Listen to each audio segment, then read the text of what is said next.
ರೇಣುಕಾಸ್ವಾಮಿ ಕೊಲೆ ಕೇಸ್ನಲ್ಲಿ ದರ್ಶನ್ಗೆ ಇವತ್ತು ಬಿಗ್ ಡೇ. ಇವತ್ತು ಮಾಫಿ ಸಾಕ್ಷಿ ಬಗ್ಗೆ ಕೋರ್ಟಲ್ಲಿ ವಿಚಾರಣೆ ನಡೆಯುತ್ತೆ. ದರ್ಶನ್ ಪಾಲಿಗೆ ಹಾಗಾದ್ರೆ ಮುಳುವಾಗುತ್ತಾ ಸಹ ಆರೋಪಿಯ ಆ ಒಂದು ಹೇರಿಕೆ. 59ನೇ ಸಿಸಿಎಚ್ ಕೋರ್ಟಲ್ಲಿ ಇವತ್ತು ಮಹತ್ವದ ವಿಚಾರಣೆ ನಡೆಯುತ್ತೆ. ಮಾಫಿ ಸಾಕ್ಷಿ ಕೋರಿ ಅರ್ಜಿಯನ್ನ ಸಲ್ಲಿಸಿರತಕ್ಕಂಥ ಆರೋಪಿ ಪ್ರದೋಷ್ ಮಾಫಿ ಸಾಕ್ಷಿ ಅಂತ ನಿರ್ಧಾರ ಮಾಡುತ್ತಾ ಹಾಗಾದ್ರೆ ಕೋರ್ಟ್ ಮಾಫಿ ಸಾಕ್ಷಿ ಆಯ್ಕೆ ಬಗ್ಗೆ ದರ್ಶನ್ ಪರ ವಕೀಲರಿಂದ ವಾದ ಮಾಡತಕ್ಕಂಥ ಸಾಧ್ಯತೆ ಕೂಡ ಇದೆ.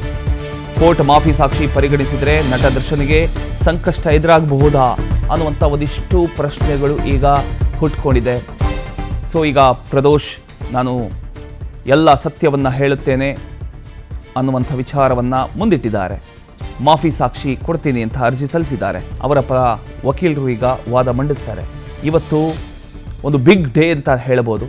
ಸೊ ಇವತ್ತಿನ ವಿಚಾರಣೆಯಲ್ಲಿ ಏನು ಆಗಬಹುದು, ಎಲ್ಲ ಸಾಕ್ಷಿಗಳನ್ನು ಇಟ್ಕೊಂಡು ಮತ್ತೆ ಎಲ್ಲೋ ಒಂದು ಕಡೆ ದರ್ಶನ್ ಅವರಿಗೆ ಸಂಕಷ್ಟ ಎದುರಾಗಬಹುದಾ, ಈ ಒಂದು ವಿಚಾರ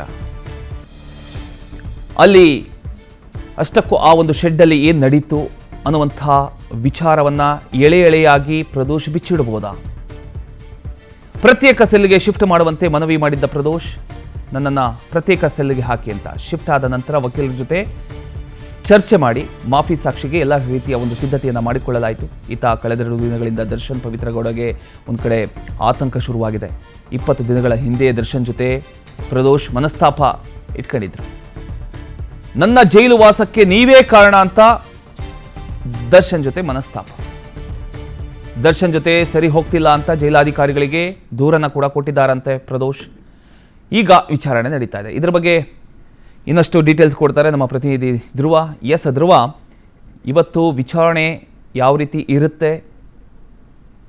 ಪ್ರದೋಷ್ ಹೇಳುವಂಥದ್ದು ಅಷ್ಟು ನಿಜ ಅಂತಾದರೆ ಮುಂದಿನ ದರ್ಶನ್ ಭವಿಷ್ಯ ಯಾವ ರೀತಿ ಇರುತ್ತೆ? ಪ್ರಮೋದ್, ಈಗಾಗಲೇ ಈ ಕೇಸ್ನ ವಿಚಾರಣೆ ಬಹುತೇಕವಾಗಿ ಮುಕ್ತಾಯವಾಗಿದೆ. ಇವತ್ತಿಗೆ ಆದೇಶವನ್ನ ಕೂಡ ಕಾಯ್ದಿರಿಸಲಾಗಿತ್ತು. ಅದರಂತೆ 14ನೇ ಆರೋಪಿಯಾಗಿರುವಂತಹ ಪ್ರದೋಷ್ ಆತನ ಪರವಾಗಿ ವಾದ ಕೂಡ ಆಗಿತ್ತು. SPP ಅವರು ಕೂಡ ಪ್ರದೋಷ್ಗೆ ಮಾಫಿ ಸಾಕ್ಷಿ ಮಾಡಲು ಒಪ್ಪಿಗೆಯನ್ನ ಕೂಡ ನೀಡಿದ್ರು. ಈಗ ಅದರಂತೆ ಇವತ್ತು ಅದರ ಆದೇಶವನ್ನ ಕಾಯ್ದಿರಿಸಲಾಗಿದೆ. 59ನೇ ಸಿಸಿಎಚ್ ಕೋರ್ಟ್ ನಲ್ಲಿ ಇವತ್ತು ಪ್ರದೋಷ್ ಮಾಫಿ ಸಾಕ್ಷಿ ಆಗ್ಬೇಕಾ ಬೇಡ ಅನ್ನೋದನ್ನ ನಿರ್ಧಾರ ಮಾಡ್ತಾರೆ. ಆನಂತರ ಪ್ರದೋಷಿಂದ ಹೇಳಿಕೆಯನ್ನ ಕೂಡ ಪಡ್ಕೊಳ್ಳುವಂತ ಕೆಲಸವನ್ನ ಮಾಡ್ತಾರೆ. ಈ ಹೇಳಿಕೆಯನ್ನ ಪಡ್ಕೊಳ್ಳುವ ಸಂದರ್ಭದಲ್ಲಿ ಆತನ ವಿರುದ್ಧ ಕಂಡೀಷನ್ ಕೂಡ ಹಾಕಲಾಗಿದೆ. ಪ್ರದೋಷ್ ಮುಖ್ಯವಾಗಿ ಈ ಘಟನೆಯ ಸಂಪೂರ್ಣ ವಿವರವನ್ನ ನೀಡಬೇಕು. ಅಲ್ಲಿ ಏನಾಯ್ತು, ಆತನ ಪಾತ್ರ ಏನು, ಉಳಿದ ಆರೋಪಿಗಳ ಪಾತ್ರ ಏನು ಅನ್ನುವಂಥದ್ದು. ಈಗ ಸದ್ಯ ಪ್ರದೋಷಿಂದ ಏನಾದ್ರೂ ಪ್ರತ್ಯಕ್ಷ ಸಾಕ್ಷಿ ಸಿಕ್ತು ಅಂತ ಹೇಳಿದ್ರೆ, ಆತನಿಗೆ ಮಾಫಿ ಸಾಕ್ಷಿಗೆ ಒಪ್ಪಿಗೆ ಸಿಕ್ತು ಅಂತ ಹೇಳಿದ್ರೆ ಇಡೀ ಪ್ರಕರಣದ ಎಲ್ಲ ಆರೋಪಿಗಳಿಗೂ ಕೂಡ ಕಷ್ಟ ಆಗುತ್ತೆ. ಪ್ರಾಸಿಕ್ಯೂಷನ್ಗೆ ಇದು ಸಹಾಯ ಆಗುತ್ತೆ. ಈ ಒಂದು ನಿಟ್ಟಿನಲ್ಲಿ ಈಗಾಗಲೇ ಉಳಿದ ಆರೋಪಿಗಳ ಪರವಾಗಿ ವಕೀಲರು ವಾದವನ್ನ ಕೂಡ ಮಂಡಿಸಿದ್ರು.